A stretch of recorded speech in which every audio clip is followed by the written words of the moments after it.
It's wonderful seeing all of you in Prasanthi Nilayam. Welcome to your own home. I know it must have been a very hectic day for you. Was it? No? Yes. I was feeling it must be quite tight after the darshan. 6:40 must have gone and had a quick bite and come here. Okay, I won't take too much of time for the introduction. We'll plunge straight into the experiences. How much time do I have, please? So that 9 o'clock.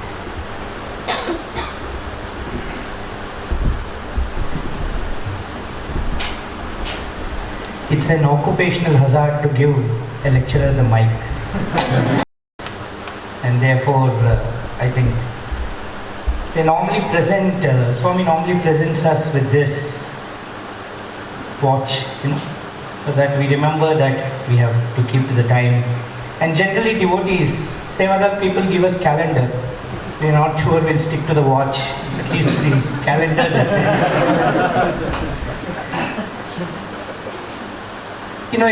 You've all come from a long way to Swami's feet. And I'm sure that each one of you has his or her own story of how Swami brought you to his feet. I too have one, and I thought I'll share it with you today. It was long back. When I say long back, I'm sure many of you wouldn't have been born. It was in 1968 that we came to Swami. And how it happened is very interesting. They say truth is stranger than fiction. We all love to read fiction, because there is that sudden twist and turn, you don't know what's going to come in the next page. So it's very interesting. But the stories of Swami are like that. It's unique. As Swami was saying once, you are unique like everybody else.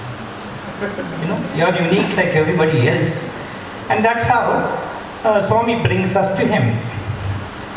In the year 1968, my father had some kind of fever.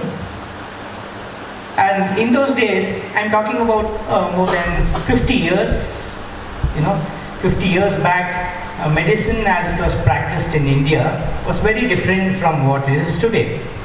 Today, if you get a fever, you just go pick up a over-the-counter drug, some Calpol or paracetamol, and pop it into your mouth, and then maybe the next day you're free. Some antipyretic you take. In those days, it was not like that.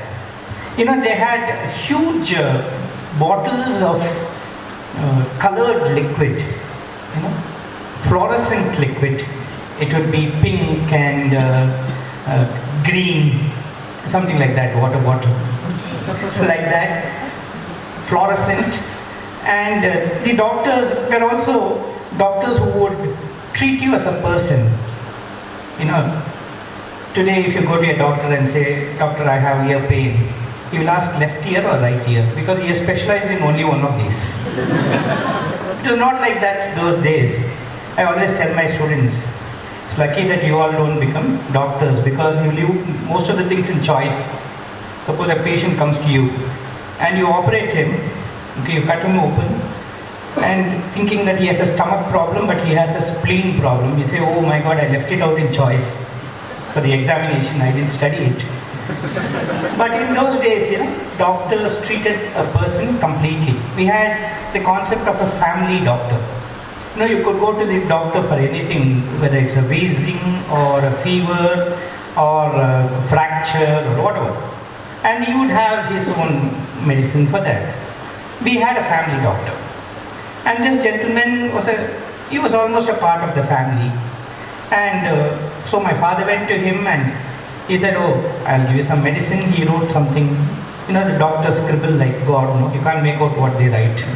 He wrote something which only the compounder understands. Otherwise he might do some self-medication, so he doesn't take it. he kind of gives that kind of prescription. And that person mixed up some two liquids and gave that medicine. You know, in those days, the medicine used to be so powerful. 2 days, 3 days, you have the medicine. You will never not fall sick. You will never want to fall sick. It used to be so bitter. The medicine used to be so bitter. And my father recovered. After a week, again he had temperature. He went to the same doctor. The doctor said, gave him some other slightly stronger dose maybe. And then third week, again it happened. Then the doctor said, look, I don't know what this is.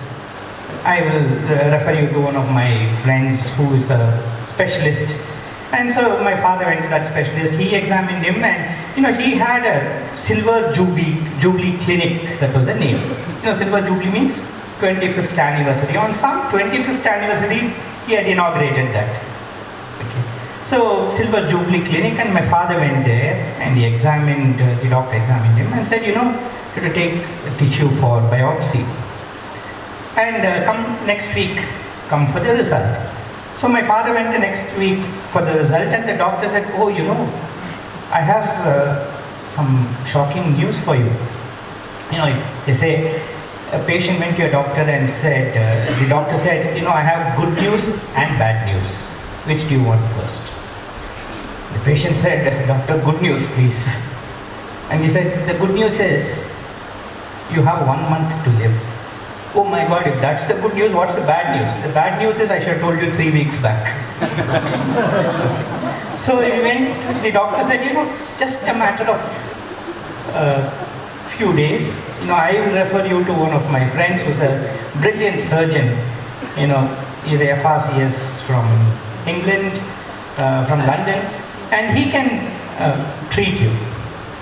So my father went to this doctor, who examined and said, oh, you know what, you have cancer.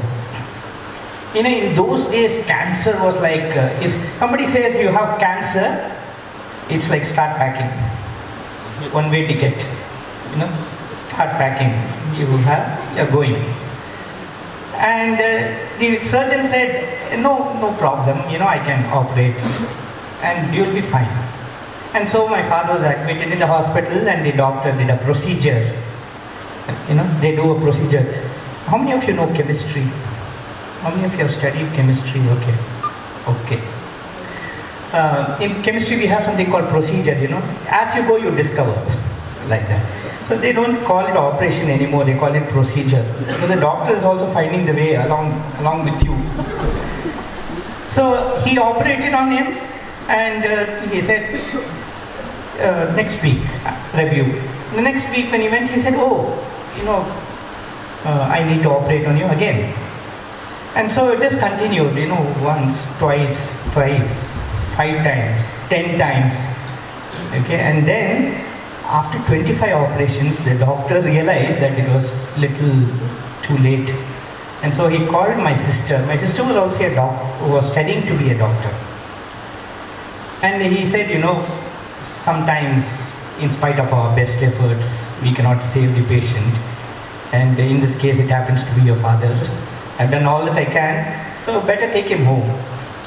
His days are numbered. It might be days, it might be hours. I can't tell you. So my sister brought him home, and since she was doing medicine, she went in the afternoon for her class.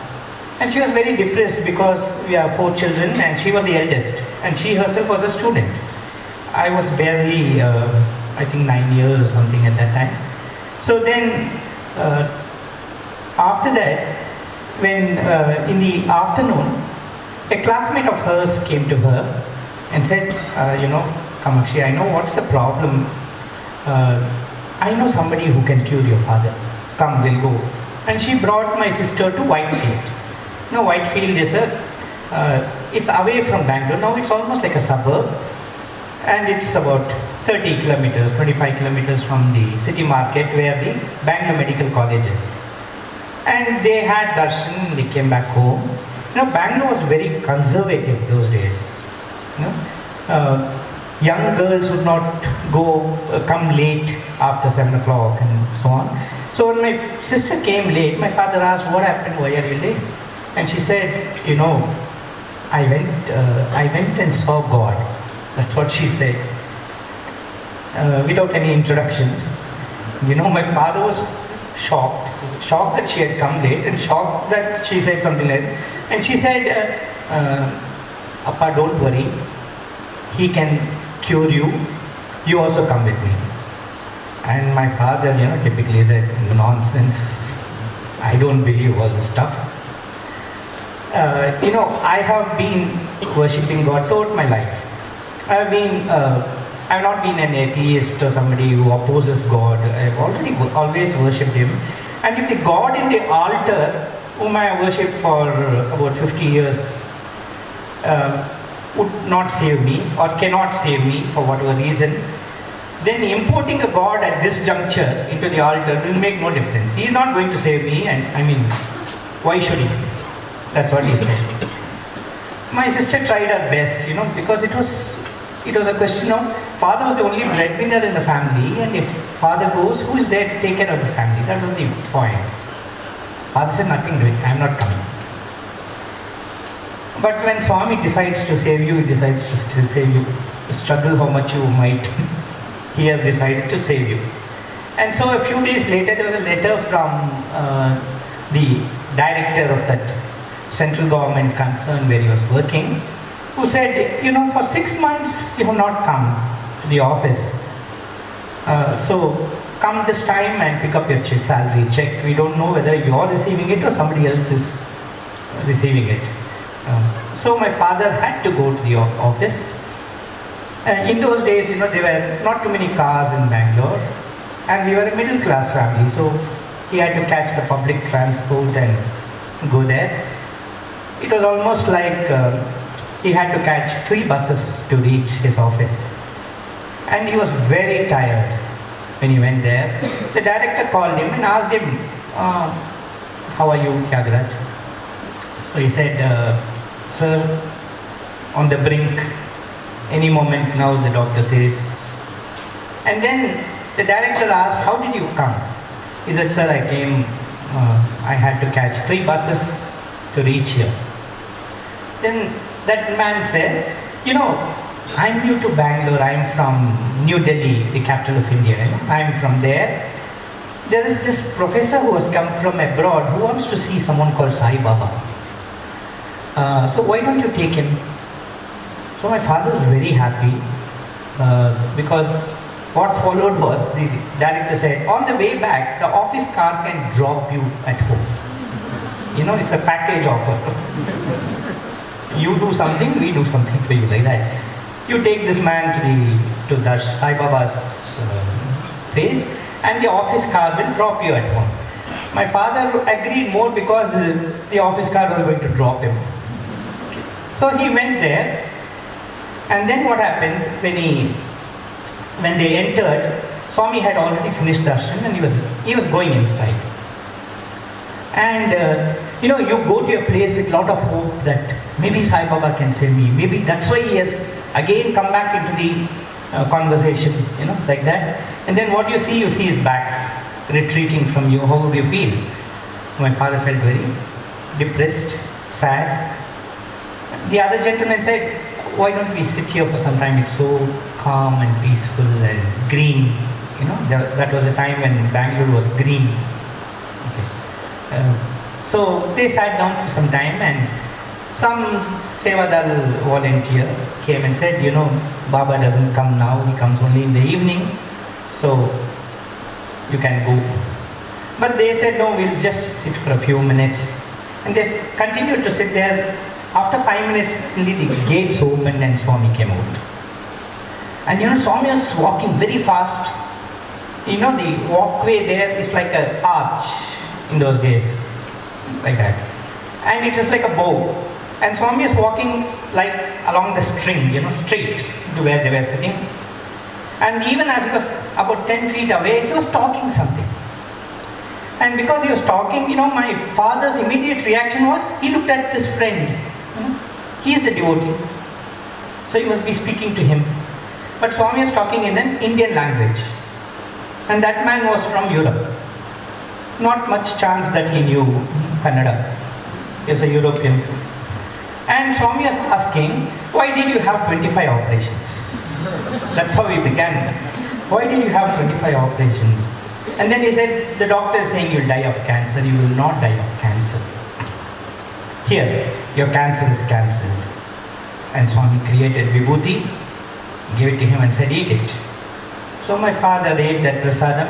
He came back home, he told us this. We were all very excited. Within a week, he was on his feet. Within 10 days, he was back in office. He continued to work there.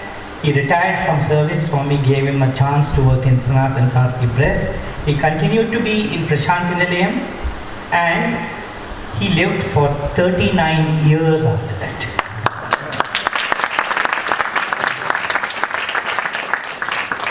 One day when I was mentioning this in Swami's presence, when I sat down, Swami said, you didn't tell the experience properly, you left out important points, he said.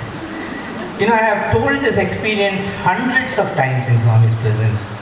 So, at midnight, even if you wake me, or maybe even if you don't, I can tell this. That thorough I am with this. So I was surprised, what did I leave out? But you know, you don't inform the all-knowing. So I just mentally prayed to Swami, Swami, what did I leave? And Swami said, when your father went to the doctor who operated on him, what did he say? Swami, he said, don't worry, I will save you. I just need to do a procedure, I will save you. And Swami said, do you know that? That doctor died before your father. Okay. So that is how we came to Swami. Okay, and even how my father died was fantastic. He was 89 years. He was staying in the second floor. He used to walk up and down 10 times in a day. And I used to say, why are you going up and down so many times? He must be tired. I used to feel tired watching him walk. And he said, no, this is exercise, he said. He had been in the Indian army, so he said, this is exercise. Okay. So on the last day, he got up at 4:30, finished his bath, went for Vedam, came back to the house, had breakfast, and told my sister, I am going for darshan. And as he was coming down, he met somebody else, and that person asked him, where are you going so fast? He said, I am going for darshan. Came down to the ground floor, looked at the Yajur Mandir, did pranam, did namaskar, said Sai Ram, and passed away. And he fell down. That's what people knew. He fell down. So there was a Sevadal person there. You know, this part, which I'm going to tell you now for the next 5 minutes, is something I got to know only in the last year. And my father passed away in 2006. Okay. Now this Sevadal volunteer was from a place called Himachal Pradesh, you know, Himalayas, there in the north. And he got flustered, he didn't know what to do, there's somebody fallen, and so he ran to that Yajur Mandir Chowk. You know, he asked them, somebody has fallen down, what do I do? They said, we are police, we don't know, go to the Sevadal room. He went there, and before he could come back, he was worried because nobody was there on duty. When he came back, he said, he saw Swami standing there. Okay.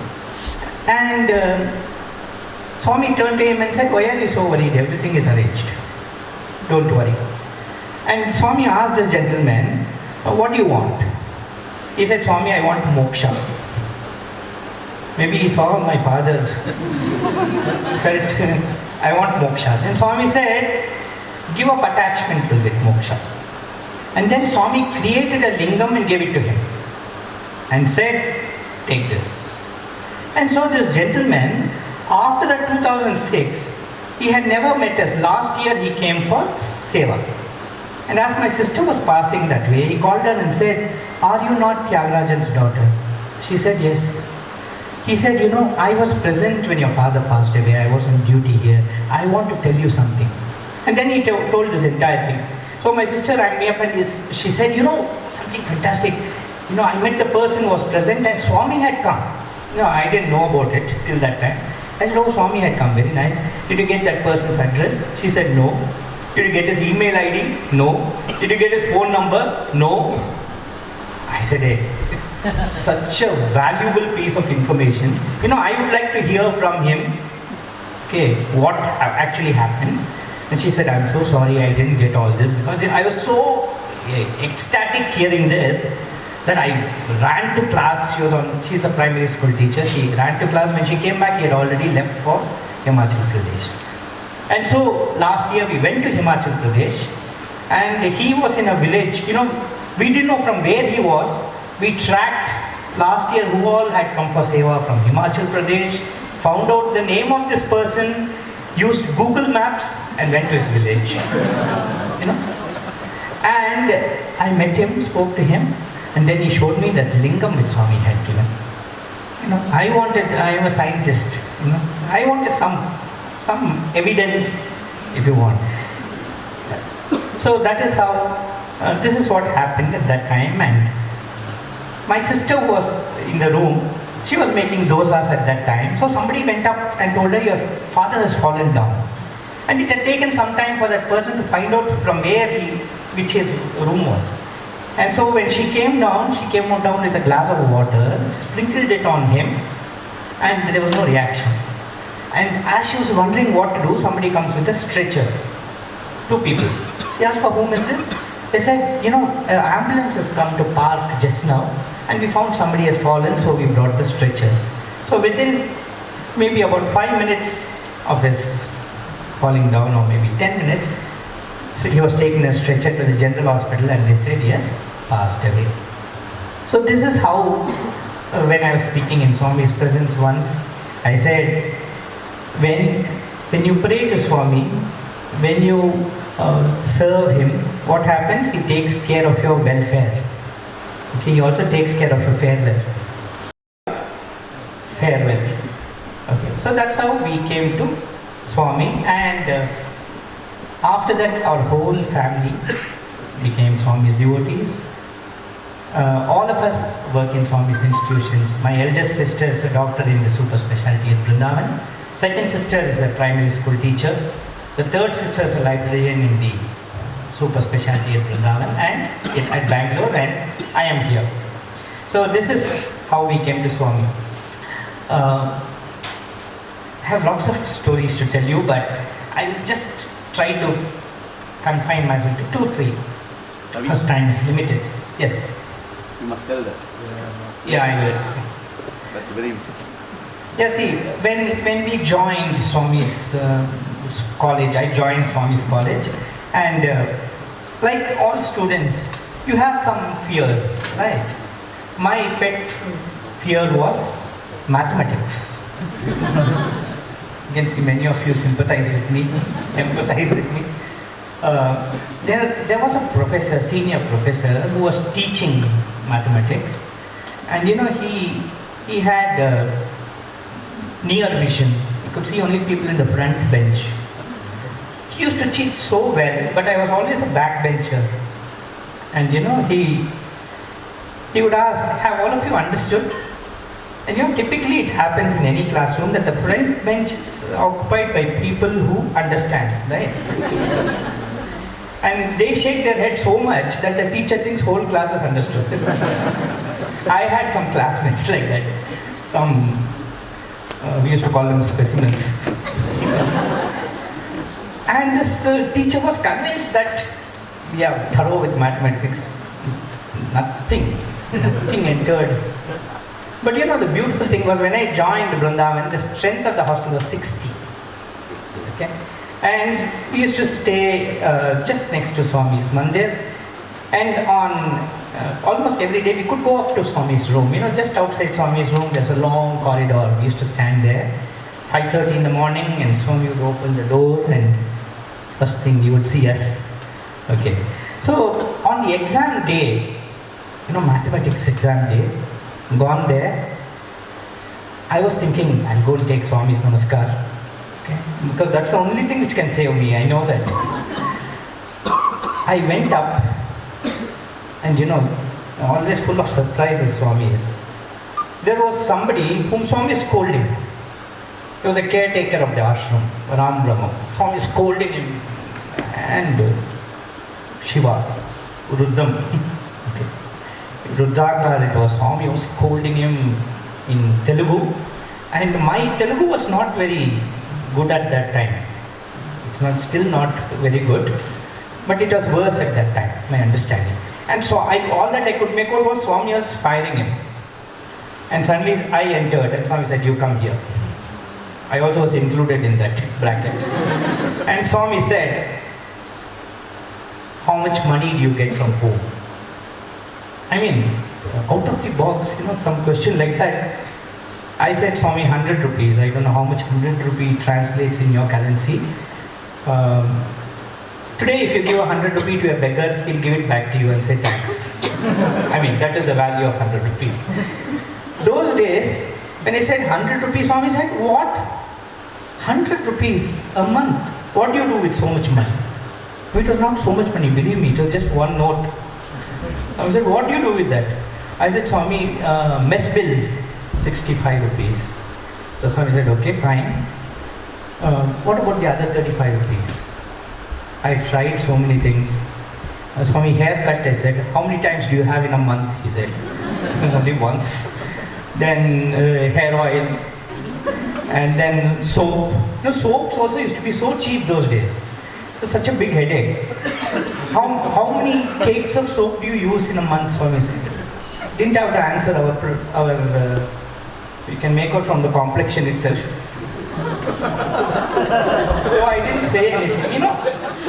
After I tallied everything, it's still coming to 10 rupees. I have to still account for 25 rupees. And Swami is getting angrier. And just at the time, the exam hall bell rang.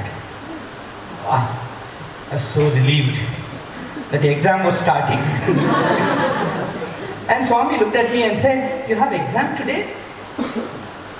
I looked at Swami shocked. "Is it an ordinary exam?" Swami is asking, "Do you have exam?" "It's a maths exam." "Not ordinary exam, exam in capital letters." "Yes, Swami, I have exam."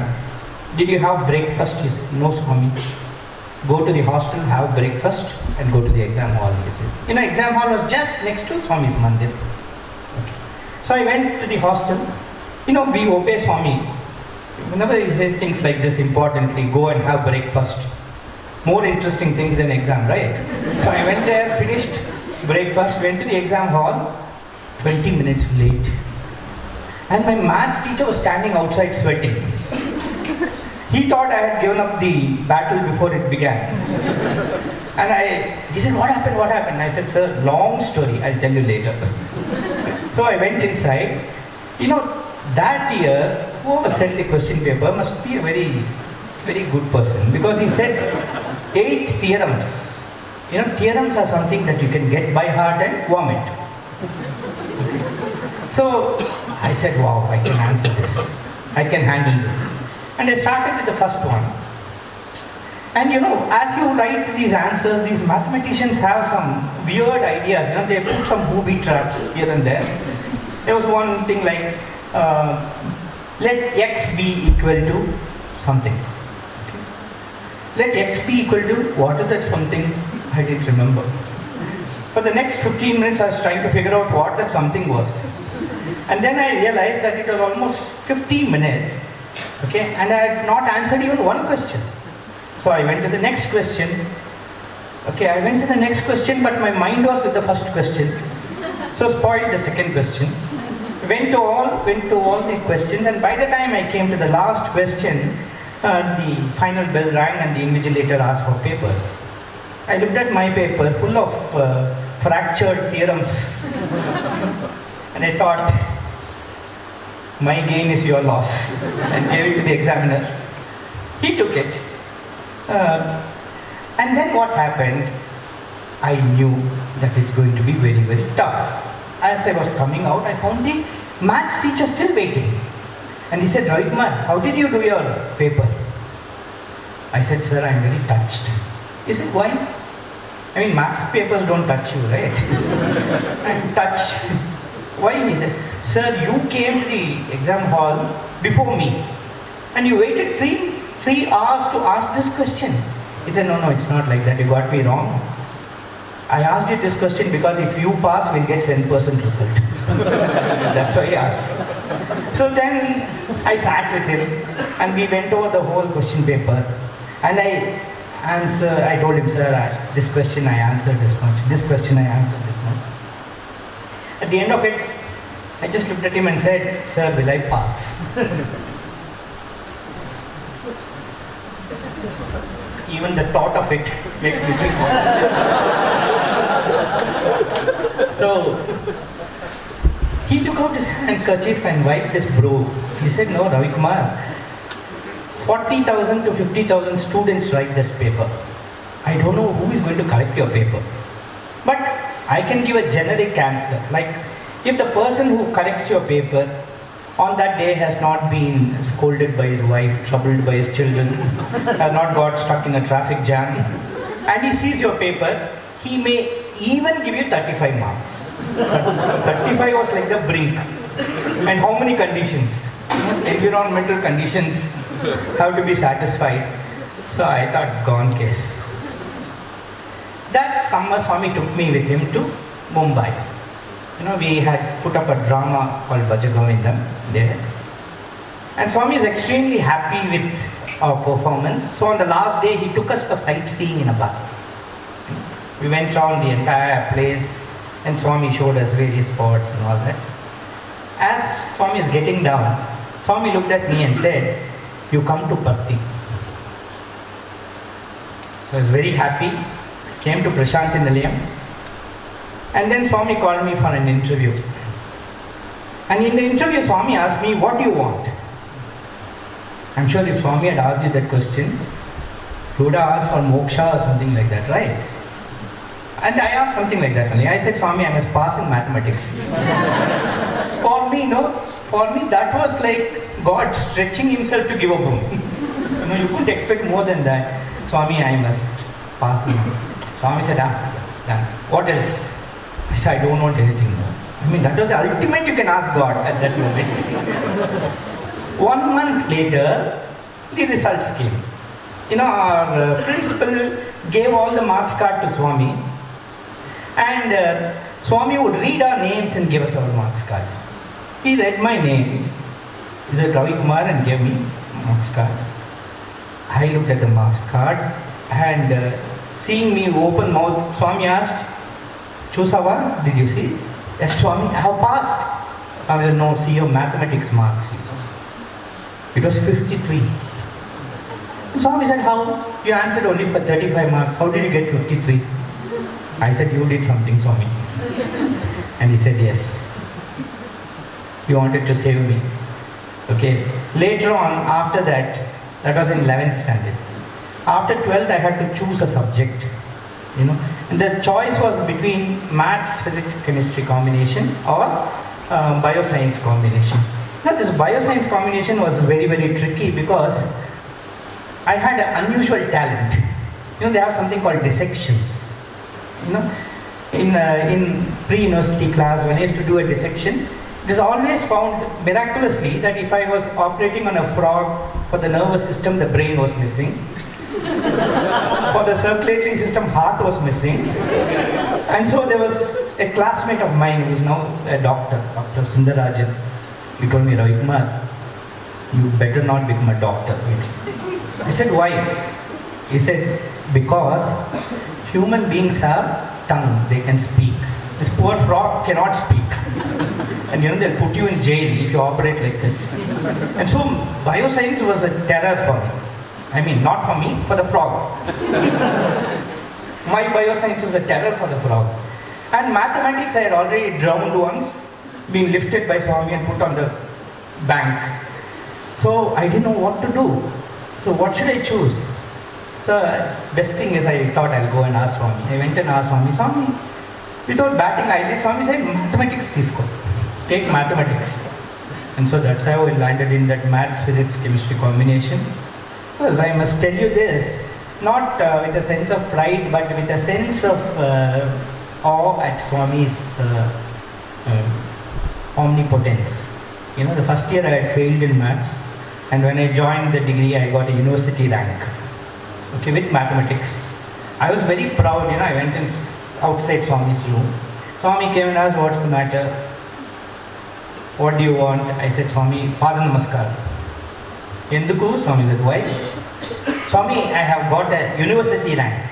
Oh, university rank, very nice. In those days, university rank holders' photos will be put on the front page of the newspapers. Today, of course, only terrorists they put there. In those days. So I said, Swami, I got a rank. Swami said, oh, how much have you got in mathematics here? I said, Swami, 90%. For me, from 35 to 90 is a big jump. But you know what Swami said? Chief, is that a mark? 90%. You should have got 100%. That's what Swami said. Anyway, now this is how at every step, so many experiences. I really don't have time. I must rush. Because there's one instance which I want to tell you, which Sai sir also reminds me, for which I need to give a bit of an introduction. When I completed my graduation in Swami's college, that was in the year 1979, there was no post-graduation here. Our SYAA Institute had not started. And so Swami told me, you go and study in Anantapur, he said. And everyone around me laughed because Anantapur had a women's campus. Then Swami said, no, not in our college. There is a postgraduate center there. Okay, by the SV University, study there. So I went and I used to stay there. And weekends I used to come to Prasanthi Nilayam. Friday evening, I used to go to the class with a handbag and walk out of the class into the bus and come to Prasanthi Nilayam, spend Saturday, Sunday, Monday morning I used to go back. It's about 80 kilometers from here. One weekend when I came here, my seniors who had become lecturers at the Prasanthi Nilayam campus had just begun. They became lecturers. They came and told me, hey, you're very lucky, Swami thought of you in your absence. So I asked what happened. They wanted to put up a drama in front of Swami. A drama on Jesus Christ's life, Kingdom of Heaven. They went to Swami and said, Swami, we want to put up this drama. Swami said, oh, very nice. And they showed Swami the cast, who is going to act as what. And Swami pointed to one particular role and said, put Ravi in this role. And they said, Swami is not here. Swami said, I know he is in Anantapur, he comes every weekend, let him practice weekends, that will do. So they said, so you're so lucky, Swami put you in this role. And what was this role? This role was that of a blind beggar in the drama. There was this blind beggar sitting on the edge of a curb and somebody comes to him and says, hey, Jesus Christ is coming this way. Why don't you go and ask him to give you eyesight? This blind beggar, he's a small boy. Why don't you go and ask him to give you eyesight? So this boy runs to Jesus and says, give me eyesight. So Jesus says, do you have faith that I can give you? He says, yes. And Jesus rubs his eyes and he gets eyesight. And of course Jesus tells him, don't tell this to anyone. And the first thing that boy does is, he goes around the entire town and tells everyone, I got eyesight, Jesus gave me eyesight. This was my role in that drama. Swami called one gentleman by name Christopher St. John. He was from Hollywood. He was a director or actor or something. Swami told him, you direct this play. And so he took all of us to the Purnachinda auditorium. There's a green room there. And we were practicing. As we were practicing, there was a side door like that. And Jesus is giving me eyesight in that drama. Okay. As he's giving me eyesight, Swami walks in. And Swami says, Sai Baba came and you got your eyesight. That's what he says. So we all laughed. Okay. And Swami went and sat, saw the entire play. The next day we were again practicing when we heard some applause. We knew Swami was giving darshan, but Swami had told us to go and practice, so we were practicing. some applause. And you know that green room did not have a window which opens into the darshan area, so we couldn't see what it was. And anyway, Swami had told us to practice, so we were practicing. Jesus again was giving me ice, second day, and Swami walks in and says the same thing. You know, Sai Baba came and you got your eyesight. And after the scene is over, Swami goes and sits on the throne which was put for him. You know, typically what we do is after the scene is over, we want to get as much chance to be near Swami. Our role is over. So we just go and sit near Swami's feet. And when I went and sat, Swami said, did you hear some applause during darshan? Yes, Swami. Do you know what that applause was for? No, Swami. There was a girl in the darshan line. She was 18 years old. She was born blind. And I gave her eyesight. Just like Jesus gave you eyesight, I gave her eyesight, Swami said. And then he added this line, don't worry, I'll give you also. And so we all laughed. Because I could see. And it was a drama. Okay, so I thought, why is this thing again and again Swami is repeating this? But anyway, the drama got over, we finished, and 5 years later, I joined the next year I joined in Brindavan as lecturer. Then Swami shifted me to Prasanthi Nilayam as a research scholar. I was doing research. It was lunchtime and everyone was going to lunch. And there was this last boy leaving. He said, sir, are you coming for lunch? I said, no, I'll just finish this experiment and then join you. You go ahead. And I was mixing concentrated sulfuric acid and one more chemical. Since many of you don't know chemistry, I won't trouble you with the name. Okay, so this is acetic anhydride, it's called. When I mixed these two, it became so hot and the whole thing exploded and sulfuric acid fell into my eye. And I screamed for Swami, who else? And this boy was near the gate, he heard me, came running and asked what happened, because in that voice itself that panic was there. Then I told him, see, I have concentrated sulfuric acid in my eyes, take me to a tap. So he took me to the tap and we opened the tap and instead of water, air came. Because somebody had switched off the mains. There was a plumbing repair going on in the next building and the workmen had put off and gone for lunch. So there was no water. But luckily in a chemistry lab, you don't have only one tap. You have about 40-50 taps. And we opened each one of them by turn and finally we found one tap which had a little water. So by that time, I had sulfuric acid in my eye for almost 2 minutes. Water only was there. So that also was not enough. Then we decided to go to the hospital. So there was this boy. He had to lead me because I couldn't see. So he led me by the hand and took me to the general hospital. You know, the general hospital is there. That front gate was not there that time. We had to come up the hill and go. So he took me to the hospital and the sister was there, the nurse, said, what's the problem? This boy said he had an accident and you know he has got something into his eye, sulfuric acid into his eye. And she asked, why did you bring him here? He said, because this is a hospital. Where do you expect me to go? Can't take him to a police station for this. Take him to the hospital. And she said, no, that's not the matter. The only eye doctor whom we have has gone back to Sri Lanka because she has some visa problem. So there's nobody to attend to him. You do one thing, take him to Bangalore. And so this boy asked me, sir, shall we go to Bangalore? I said, Swami is here, we'll go for Swami's darshan. Of course, I knew that I would not be able to have darshan. That's a different thing, but we'll go for Swami's darshan. So when we are sitting there, as Swami comes out, in those days there was no Vedam. Okay. There was not even music. Okay. As Swami came out, there will be a hush. You know? People straighten their spine. They become alert. And so this boy is saying, sir, Swami has now come, he's gone to the ladies' side, he's come to the Dashawataram gate, he's come to the sick bay and so on. And then, sir, now Swami is going to pass us.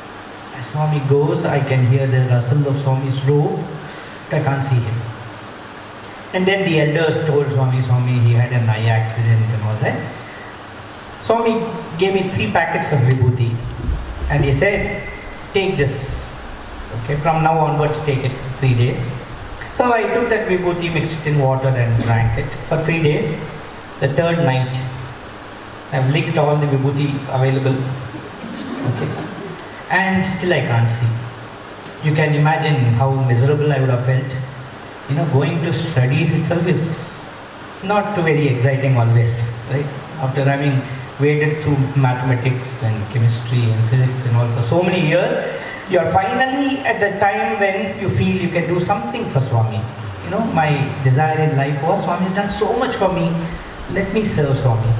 The rest of my life, I should attempt to show Swami how much I love him by doing something for him, whatever pleases him. And here I was blind. I could not serve Swami, someone had to serve me. And so I was in tears. Why did it have to happen like this? And I cried myself to sleep. The next morning there was a knock on the door and somebody came in. I said, oh, you brought my coffee. He said, what dress am I wearing? The boy asked. I said, grey track pant and yellow t-shirt. He said, you can see. And it hit me like a ton of bricks, that I could see everything normally. For the next 10-15 minutes, of course, I didn't know what to do. There are some moments when you're so ecstatic, you don't know what to do, right? So I decided to come for darshan. When I came for darshan, Swami walks up to me and says, how are your eyes, sir?